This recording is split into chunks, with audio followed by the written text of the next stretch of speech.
Wow. Wow. So I just watched this video about this female who went in New York. She from New York, I guess. She live in New York. But she went in New York to get her braids done. Some Singhalese, aka two-string twist done. And she said that she was saying that like she usually goes there. She's like, oh, I always go there. Ba, ba, ba, ba, ba, ba, ba, ba, ba. But she was very dissatisfied. And I agree with her. I agree that the stylist was rushing. It was a rush job. I feel I have a whole lot of things that I gotta say.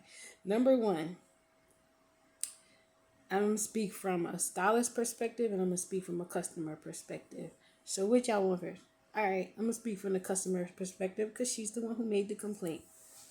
So from her perspective, she came in there as a client. She wanted her hair done. She's a returning client. She claims that she's gone to this braiding shop in New York over a course of years. She's always going in there, always getting her Singhalese twist. That's her signature look.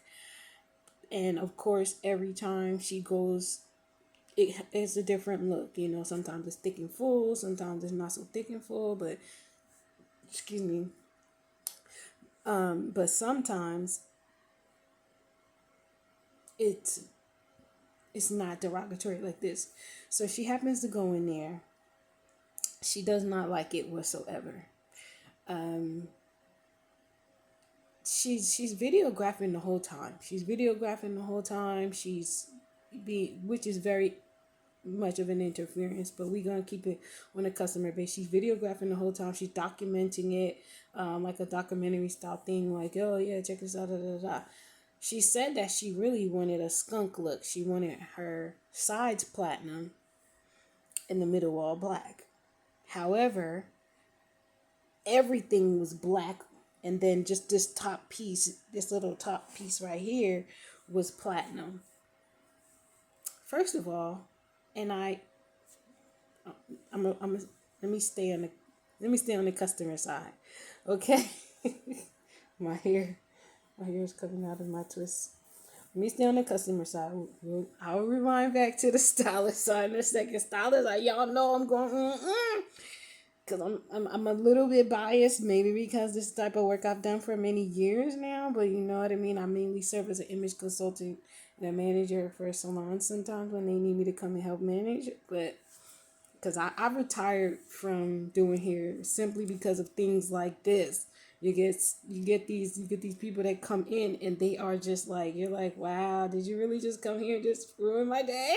But anyway, as a customer, she's right. You know, if you come in and you have a photo and you are extremely descriptive and you really, really are straightforward with what you want, you should really walk out looking that way. On the flip side of things, she was documenting this as she went along. And shout out to Carlos King because he put these up. And I have another one that I just watched that I'm going to do one on hopefully really quickly. And she's like going off. She's going off because she didn't like her hair and then she didn't like the parts. And it's like when you get Singhalese twist done and it's going to be full, usually that is the technique that braiders do, especially if they are a braid shop. They pick and they braid. They pick and they braid. But I agree with her 100%. They did offer her a resolve, but she immediately declined it. She's like, you do know where I live, and she was basically saying it was an inconvenience. And I think that she felt like, nah, just give me back my money. I'm getting a better hair. Um, I don't know. I don't know if they cut it out of her hair or if she cut it out. All I know is by the time she did her recanting video, her hair really looked messy. I was just like, no, you might have should have just let them Singhalese twist in, but it looked messy because she had to take the braids out and get her hair redone. All right, like I said, I'm really not a huge fan of the moniker the customer is always right. And the reason I say that is because the customer is not always right. The customers sometimes is a scammer. I'm not calling her a scammer, but I'm saying that sometimes customer is a scammer and they come in there knowing that they're not trying to pay, knowing they're not trying to be a reasonable customer or clientele to you, and their whole plot is to find a ways to get the money dropped down, or if not drop down, to get you to basically let them walk off with free service. When it comes to cosmetologists, hairstylists, barbers, nail techs, people who are in the cosmetology hairstyling professional field that are licensed, your time is your money. Every ounce of time, from the time you consult with this client till the time they leave your chair, whether happy or not, your time is money. And they're really, I'm not saying that stylists should be able to go in and do hot mess jobs on people and still get paid. But what I'm saying is, a client shouldn't be able to come in and just depict that whatever I say is right, and then that. Like, no, it doesn't work like that. So what I'm saying is, I'm gonna speak from a customer service point of view real quickly. They did try to give her an option. She didn't want that option. She was like, no, no. And instead of her just accepting the fact that, like, you know, they're trying to make some kind of resolve, she was adamant. She was just like, nah, I want my money back, or I want a discount or something, but or I want it redone. But she said she has spent 8 to 9 hours in the shop already. Ain't nobody about to sit and do 8 to 9 more hours on your hair, even if they messed it up terribly. So no one's finna do that. So that's where we're gonna cross over into the cosmetologist, hairstylist, professional stylist feedback. And I'm going to say this: hairstylists, cosmetologists, professional barbers, they spend countless amount of hours. Number one, learning the method behind doing hair. Many hair professionals are self-taught. They are self-taught. I want to emphasize that, because a lot of people just think, oh, you went to hair school, so I know they showed you how to braid. Most hair schools do not show you the modern hairstyles that you see being done on people.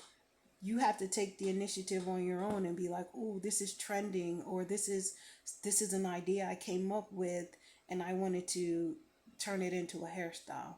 When I went to hair school, I did not learn how to do caps. I did not learn how to do sew-ins, glue-ins, and stuff like that. We learned all of the core basics. It was up to me to learn on my own. I learned how to do flat twists on my own, and I had been dubbed, even to this day, as the flat twist queen, because I could make any style flat twist and just kill the game. And everybody would be like, yo, I want her to do my flat twist. I want her to do my flat twist. You know what I'm saying?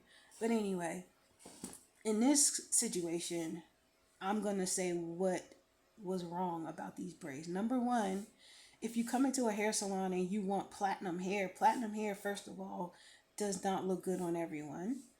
Platinum hair, second of all, is very hard to blend in when you have dark hair. So, if you're a customer and you want blonde platinum hair, you need to have that part of your hair bleached platinum for the ultimate results. I'm gonna be honest with you. You want to have your hair platinum. You don't want to come in with black hair and then you want the hairstylist to cover your black hair with platinum braids. I'm not saying it's impossible, because it is possible. However, there is going to be some strands of black showing unless your braider knows the technique of how to use the braiding hair to cover up the hair. And again, a lot of braiders, just because they're in a braiding shop, just because they do braids, it doesn't mean that they know all the techniques, and it does not mean that they know that that's how you want it to look. You have to be extremely descriptive, and you have to be extremely straightforward. And if you are watching your hair get done, and you notice something that's just not becoming. I know that sometimes you don't want to be rude, you don't want to be hurtful. There is a nice way of saying it. You can say, don't, pull your head away and be all weird. Just say to your stylist, excuse me, I'm not trying to be like, difficult, but it's so far it's not looking the way that I really envisioned. There are really nice ways that you can just let them know, because sometimes these stylists be in their zone. They be like, shoot, I'm killing it. I'm doing the doggone thing. And really, no, you're not. And even in my career in the past, I've had clients come in and come in with straight hair and want a relaxer, and I'm like, what am I relaxing? Your hair is straight. I need a relaxer. Do you see that wave in my roots? And I'm like, that body wave, you want a relaxer to take that out? That's not gonna happen. That's a natural wave. It's not gonna go anywhere. Then they okay, fine. It's whatever you want, because you're paying for it and you obviously know your hair better than a professional stylist. And then we do the relaxer, and then when we're done, the wave is still there because it's a natural wave. It is embedded in your genetics. It has nothing to do with you didn't get it out. And I'm like, I'm not a magician. Anyway, enough about me. Back to this. Look at how she braided this client's hair. Number one, I see on the sides when she was using the dark black hair that she was doing the Singhalese twist, two strand twist technique properly. A little bit of a braid and the rest a twist.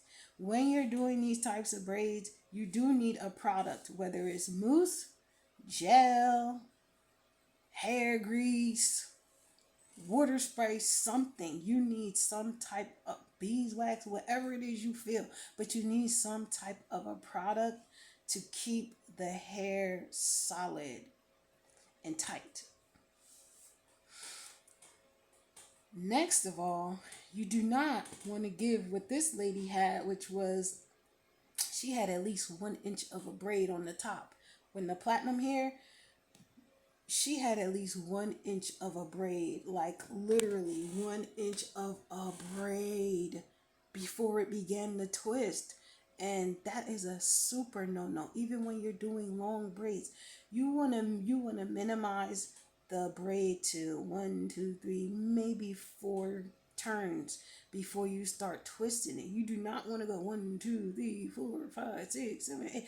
She had at least 10 to 15 turns before she started to twist it, and it's like, no. And that is where she saw the inconsistency. That is what made it look messy, because all you could see was platinum and black, platinum and black, platinum and black. And then, yes, I saw the difference between the pick and braid. I call it pick and braid when a braider does the technique where they part with their finger and they're not necessarily making the most perfect part, but it is a more natural part. It's supposed to look natural, like when you do a pick and part on someone who has thin hair or a relaxed hair or a little bit of both. Your best technique is to take the comb and use parted sections, because it will give the hair more fullness, um, and it gives it a more neat look. It helps take away the look of thinness.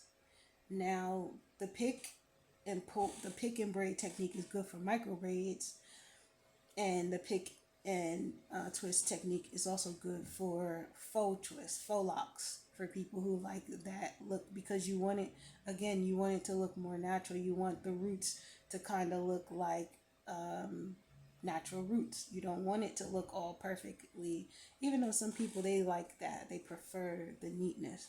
So those are things you have to, as a professional and as a client, you have to have that type of a conversation as to how you want it to look. um, Otherwise, I think they did a good job. I still also think that the braider needed to use more hair on top to fill it in more, and also a little bit either more with the braid itself, or to have made smaller parts on top so it would fill in more. I think that otherwise it was a pretty decent hairstyle. Yes, I do agree that it was amateur. If you're spending 200 something dollars, that was an extremely amateur job. 200 something dollars, you need to be walking around looking like a celebrity out of a magazine, spending $200 on your hairstyle. Okay, but also keep this in mind, these stylists be tired. And as a stylist, if you're tired, stop forcing it. I know that money be calling, but stop forcing it, because when you force yourself to do work when you know you're tired, it's going to show in your work. It is going to show in your work. And unless you are the type of person who can work through your tiredness, it's going to show. And so, like I said, I do agree with the client that she should have been somehow compensated or refunded, because it was definitely a noticeable blunder of a hairstyle. As far as the stylist, like I said, she could have been new, she could have been nervous. And like I said, me personally, I don't like when someone gets in my chair and they're all over the place. I don't like that. I don't like clients all on their phone talking, head over here, head over there, moving this way, jumping around. Oh, hey, you, I want to buy this. No, sit down. You came to get your hair done. Sit down, get your hair done. You know what I mean? Get yourself looking good and spiffy, and then you run around and buy Scott tissue, even though I love Scott tissue. Here's tissue. Use Scott tissue. If you don't use Scott tissue, you got issues. Um, and then it's just not even that. It's like, sit down, get your hair done. This is a luxury service. Getting your hair done. Someone standing over you and doing for you something that either you can't do for yourself or that you don't feel like doing for yourself. So yeah, at the end of the day, I agree with both parties, and I see where the mistake was made. The stylist and the salon, they lacked proper conversation that could have helped avoid it being hours and hours of wasted time for both people involved.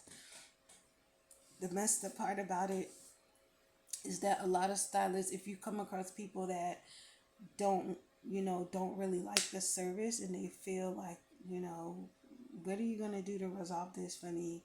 The problem is, you know our time, we don't get back our time.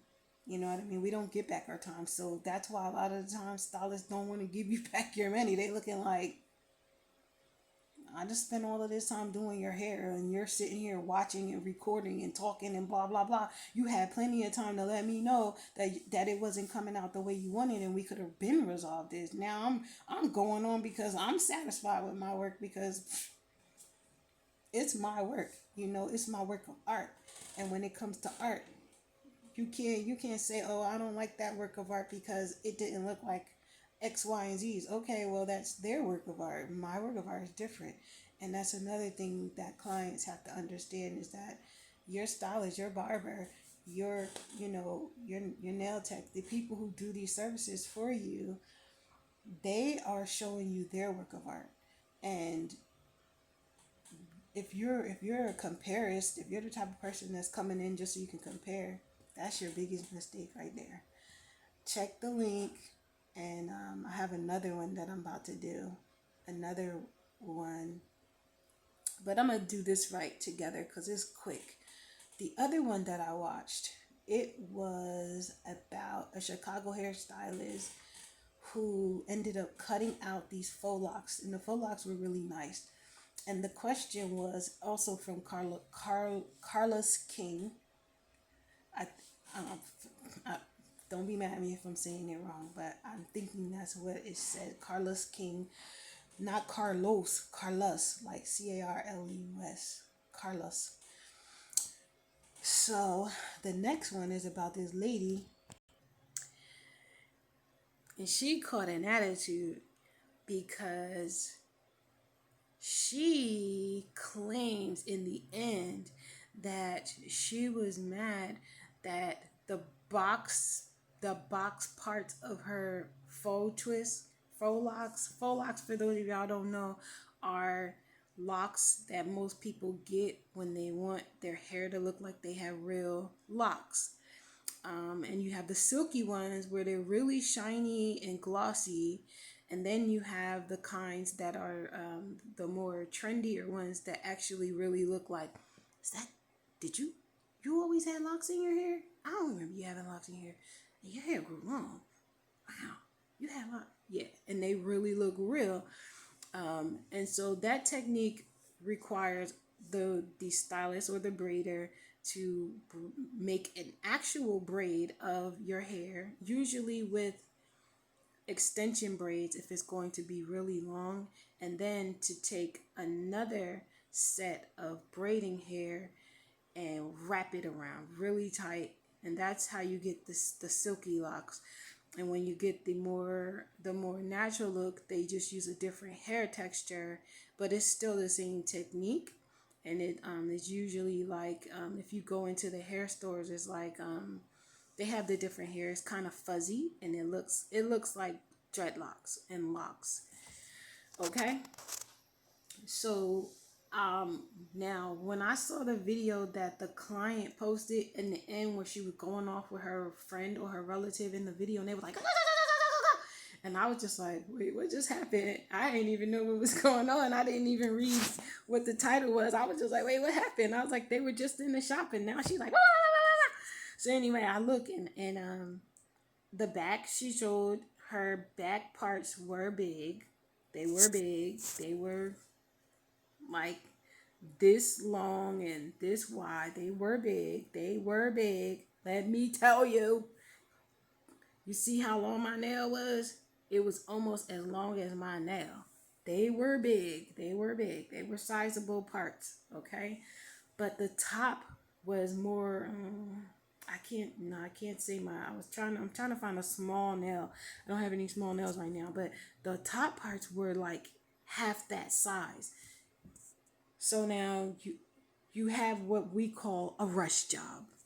And maybe the stylist did not want to admit it, but that was a rush job. It looked good. Don't get it twisted, because when she showed it up close, yes, those faux locks looked good. The roots were really nicely, tightly twisted down, and the elongated parts were really long and really nice looking. However, she did do a rush job, and that consisted of big parts in the back and small parts in the top to make it look full and to cover over it. And maybe she was just hoping that this client wasn't going to be that technical, because sometimes stylists are like that. They're like, and it's sometimes it's not even about the bag. It's not even like, yo, I just need this extra money. Sometimes they really are customer driven, and they're like, I'm ready to go home. I'm tired. I had a long day, but you know what? I don't know what this customer is or isn't going through, and I'm more than willing to stay that extra hour or those extra hours to do this. One time I had the same thing happen. I was working LA Perfection Hair and Nails, went at their UN location. Hey. I missed them so much. And that was before I got transferred to the downtown Trenton location, because I was ghetto. And so I was there, and I remember I had the key, and I was locking up because I was the last stylist there for the night, and the manager had gone home. The salon manager had gone home, and the owners had gone home. All the nail techs, everyone had gone home, and I had my client that I had to finish, and I was literally going to lock the door to make sure that that no one came in after my client left out, because I still had my client in there, but I didn't want no new people to come in. And there was a woman knocking at the door, and I was just like, oh, we're closed. I'm like, I'm sorry, we're closed. I walked over to the door and I said, I'm so sorry, we're closed. And, when I worked there, I did work on Sundays. So I said, if you want, I can take you first thing tomorrow morning. I come in early. And she was like, I work in the mornings. I'm like, I just got off of work and I really need my hair done. I need box braids down my back. And I was like, lo and behold, I stayed an extra, I think it was 6 to 8 hours braiding her hair. And I had my children to go home to. I stayed and I did it. And I didn't do it for the bag. I did it for because I was customer driven. I was thinking about the sacrifice, and I had the key and I had the permission to be there. And I did complete this woman's hair. She loved it and she was so grateful and so appreciative. And like I said, sometimes you get these stylists who are willing to do for the customers, like I'll stay a little longer. I'll do what I need to do because I want other customers to know that I do care about them. I do understand that they got to go out and hustle too. So, anywho, very similar to this situation where you have the Chicago stylist and she kept saying after she did the girl's hair, like, are you going to pay me? Because I'm tired. I'm tired. She kept telling her, like, oh, I'm tired. She's telling her, like, I had a long day and I got to get up bright and early. Like, come on, like, no disrespect, but can you pay me so I can get on with my evening? And unfortunately, I tell people all the time, especially in the hair business, there are signs of that you can look for to know when a person is not intending to pay. Unfortunately, there are signs. You know what I mean? And one of the biggest signs is when they come in and they stand on their phone, or they come in and they vibing with you, but it's kind of weird. And it's and you can tell that they're like trying to like they're see different ways out of the place, different excuses. And then the biggest giveaway, of course, is when it's time to pay. They stalling on paying. And what this girl did was she sent her a $1 payment of Cash App. $1? Even if that was a tip, I'd have been looking at you side eyes like, the disrespect. But at the same time, this braider, this professional hairstylist, cosmetologist, she's in the shop and she's staying late. And then in the end, she came to explain that this client has been pretend booking her for nearly a year. So now you gotta stop and wonder, was she really coming to get her hair done, or was she just being problematic and just figured, and what you gonna do? And I'm gonna have you sitting here all night long for nothing. So yeah, when she did cut those locks out, I was looking at the cut she was doing and I was like, sis, you is straight giving her a haircut. I'm like, no, she's still gonna walk out with a hairstyle. And I just thought it was funny because as I was thinking it, she was like, I'm kind of mad because they look cute. I love her accent. I love her accent. It's too cute. But she was thinking the same thing I was thinking. I'm looking like, you just gave her a whole nother hairstyle that is doable. Like, so when she's like, I'm gonna need you to sit down, so I'm gonna take some of these out in the front. I was like, yeah. I was like, his son gotta give. I'm like, if she's not paying you and not even a portion of the work that you've done, sorry, miss, you have got to stop going to the salon. And you know what? I want to say this. If you talk to your stylist prior to getting your hair done and you really have money woes, the right stylist that is, make sometimes when they're building clientele or sometimes when they really just flushing the game, they don't mind running you a special offer, especially if you're being honest. You know what I mean? And you running G on them or you trying to act like you got the money. Like, listen, the reason most people don't go into hair salons and whatnot is because it's expensive. It's an expensive luxury experience to go through. And so that's why people only go if they're getting married or if they have an engagement party or a wedding to go to or a birthday or prom or what's the other thing? Not prom. What's the one in the beginning of the year? What is it called? Oh my gosh, I can't remember. Like, I've never been into that kind of stuff. But it's that event that all schools do in the beginning, and it's like prom, but it's the beginning of the year. Anyway, and you know, like special occasions, you come to see that most people only go for special occasions, or if they go, it's because mom or whoever taking care of whomever can't do hair all like that, or just in, you know, like somebody really has some extremely technical hair that needs to be done at a salon. Like ain't nobody got time for that, so you gotta go to the salon. But when you're coming and you're coming because you know you just want your hair done and you want to freestyle, don't do that. And I think that, you know, I think that the pre-booking deposit era, I think that's is dried out. There is no security in it. That was a great security measure some time ago when it very first started, but now you see, and I agree with this stylist from Chicago so much. She was like, I'm tired of being on social media, having to like promote myself on social media just for clientele, like gotta record all the time and da da da da. I don't do it. I do not do it. Only time you're gonna see me in a shop on social media is when I am not doing nobody hair at all, or we're having an event and I'm promoting the event at the shop. Otherwise, I'm doing hair or I'm not online. It's just, it's irrelevant. People be like, let me see your pictures of hair that you've done. I'm like, I don't do that. I'm that confident. I don't do that. You either come in, you want your hair done, or you go to somebody that does that. It's just not me. You know, and every stylist has their thing that they do. You know what I mean? And I agree with her that, you know, it's played out like, oh, you got to go online and you got to keep branding yourself and branding yourself.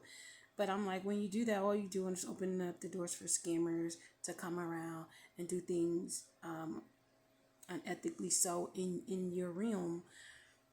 But like I said, the deposit error is played out. It does not provide the security that it used to provide. Now if you got old school people who, you know what I mean, they not no ripoffs, then that technique still will work fine. But these new age people